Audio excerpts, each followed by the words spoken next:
Hello friends. आज हम जानेंगे महादेव के 12 ज्योतिर्लिंगों के बारे में। मान्यता है कि इन 12 जगहों पर शिव जी ज्योति स्वरूप में विराजमान है। इस वजह से इन 12 मंदिरों को ज्योतिर्लिंग कहा जाता है। 12 ज्योतिर्लिंगों में सोमनाथ, मल्लिकार्जुन, महाकालेश्वर, ओमकारेश्वर, केदारेश्वर, भीमाशंकर, विश्वेश्वर, त्रयंबकेश्वर, वैद्यनाथ, नागेश्वर, रामेश्वर, धुष्मेश्वर शामिल है। पहला ज्योतिर्लिंग सोमनाथ में है। 12 ज्योतिर्लिंगों में पहला सोमनाथ ज्योतिर्लिंग है। ये मंदिर गुजरात के सौराष्ट्र में समुद्र किनारे स्थित है। मान्यता है कि सोमनाथ मंदिर के क्षेत्र में चंद्रदेव ने शिव जी को प्रसन्न करने के लिए तप किया था। चंद्रदेव की तपस्या से शिव जी प्रसन्न होकर यहाँ प्रकट हुए थे। चंद्रदेव के एक नाम सोम पर ही इस मंदिर का नाम सोमनाथ पड़ा है। दूसरा ज्योतिर्लिंग मल्लिकार्जुन में है। मल्लिकार्जुन ज्योतिर्लिंग आंध्र प्रदेश में कृष्णा जिले में कृष्णा नदी के किनारे पर श्रीशैल पर्वत बना हुआ है। इसकी मान्यता है कि मल्लिकार्जुन ज्योतिर्लिंग एकमात्र ऐसा मंदिर है जहां देवी पार्वती के साथ शिव जी ज्योति रूप में विराजित है। यहाँ दर्शन करने से यही अश्वमेघ यज्ञ के समान पुण्य फल मिलता है। तीसरा ज्योतिर्लिंग महाकालेश्वर में है। महाकालेश्वर ज्योतिर्लिंग मध्य प्रदेश के उज्जैन में स्थित है। महाकालेश्वर के पास ही शक्तिपीठ और सिद्धि मंदिर भी स्थित है। यहाँ की मान्यता ये है कि ये एकमात्र दक्षिणी मुखी ज्योतिर्लिंग है। रोज सुबह महाकालेश्वर मंदिर में भगवान की भस्म आरती की जाती है। यहाँ पूजा और दर्शन करने से अनजान भय दूर होता है। चौथा ज्योतिर्लिंग ओंकारेश्वर है। मध्य प्रदेश के इंदौर से करीब 80 किलोमीटर दूर नर्मदा नदी के किनारे एक ऊंची पहाड़ी पर स्थित है। ओंकारेश्वर ज्योतिर्लिंग पहाड़ी के चारों ओर नदी बहने से यहाँ ऊंचाई से देखने पर ओम का आकार बना हुआ दिखता है। यहाँ की मान्यता ये है कि यह ज्योतिर्लिंग ओंकार यानी कि ओम का आकार लिए हुए है। इसी वजह से इसे ओंकारेश्वर नाम से जाना जाता है। पांचवा ज्योतिर्लिंग केदारनाथ है। केदारनाथ धाम उत्तराखंड के 4 धामों में से एक है। मंदिर करीब 3581 वर्ग मीटर की ऊंचाई पर है। रुद्रप्रयाग जिले में गौरी कुंड से करीब 16 किलोमीटर दूरी पर मंदिर स्थित है। ये मंदिर हिमालयी क्षेत्र में है।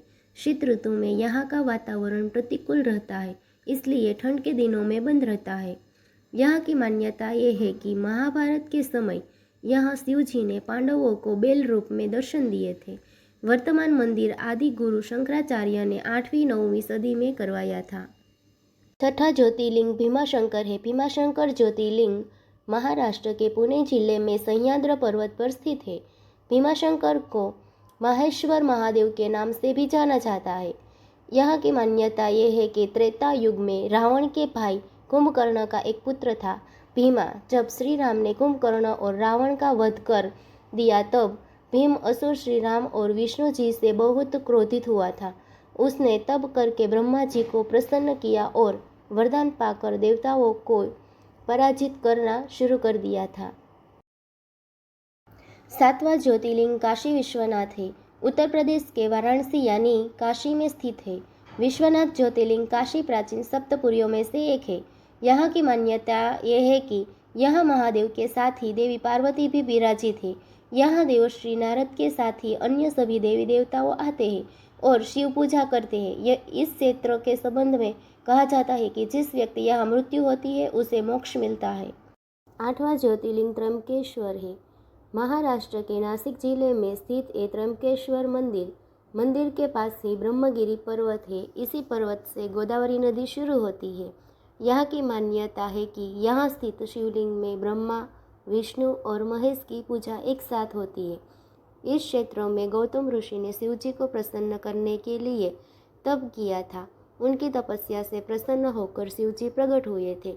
तब से ही शिव जी यहाँ नौवां ज्योतिर्लिंग वैद्यनाथ है। महाराष्ट्र और झारखंड दोनों जगह पर वैद्यनाथ मंदिर है।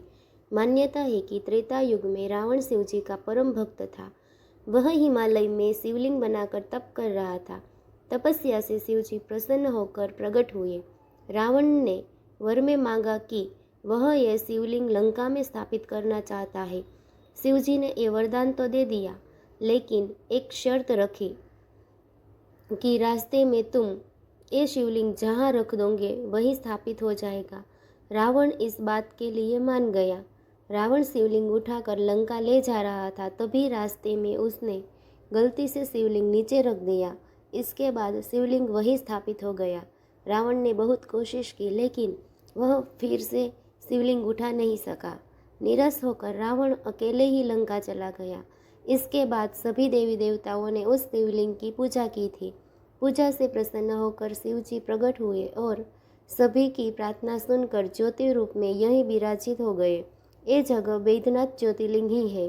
प्रसन्न होकर शिव जी प्रकट हुए थे, तब से ही शिव जी यहाँ ज्योति स्वरूप में विराजमान है।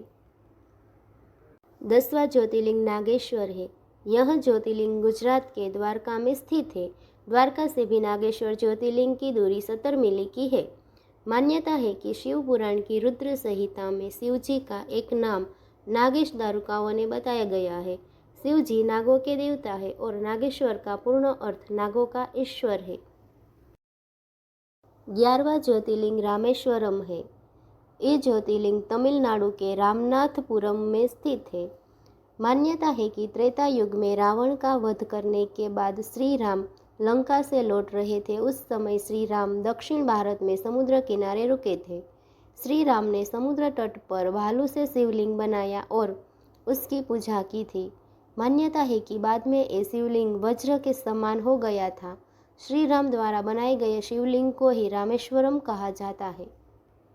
12वां ज्योतिर्लिंग धृष्णेश्वर है। धृष्णेश्वर महाराष्ट्र के औरंगाबाद के पास दौलताबाद क्षेत्र में स्थित है।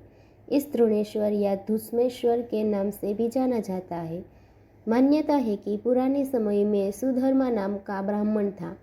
उसकी पत्नी सुदेहा थी। उनकी कोई संतान नहीं थी, इसलिए सुदेहा ने सुधर्मा का विवाह अपनी छोटी बहन धुष्मा से करवा दिया था। धुष्मा शिव भक्त थी। शिव जी की कृपा से धुष्मा को पुत्र की प्राप्ति हुई। बाद में सुदेहा अपनी ही बहन धुष्मा से जलने लगी थी। जलन की वजह से सुदेहा ने अपनी बहन के बेटे की हत्या कर दी और एक कुंड में बेटे का शव डाल दिया।